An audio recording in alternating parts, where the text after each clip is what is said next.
धोती धोती बबुआ के धोती जल्दी से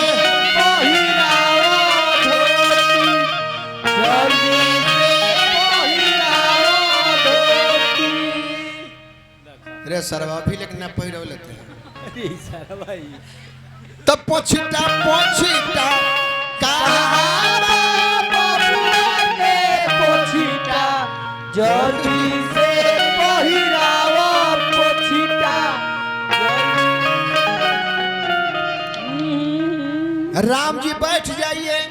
बैठ जो राम जी है ना देखो चंदन चंदन कहाँ बबुआ के चंदन जल्दी से लगाओ चंदन जल्दी से लगाओ चंदन।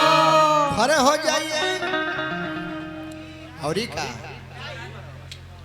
तारे हमने के चाहते हैं कि वीडियो में नीमन आवो तो तू और पोछा तारा मत के जरा यारो कुल्फी वाला लड़का पसंद बा हाथ सीधा रखो टीवी चल जाई का टाई टाई कहाँ जल्दी से लगाओ टाई जल्दी से लगाओ टाई। ये क्या है टाई ई के दलबा समला लवा के माई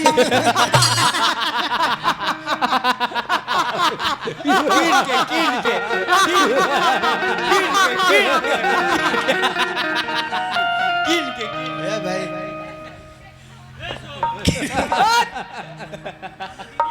चिन्हा गइल ओकरे बाबू के नाम समला लो चिन्हा गइल कि तेरे बाबू के नाम सामने लो चिन्हा और टोपी टोपी कहाँ बबुआ के टोपी जल्दी से पहिरावा टोपी जल्दी अछतबा पहिरावा टोपी। ये लीजिए वाटरप्रूफ टोपी टोपी टोपी टोपी टोपी।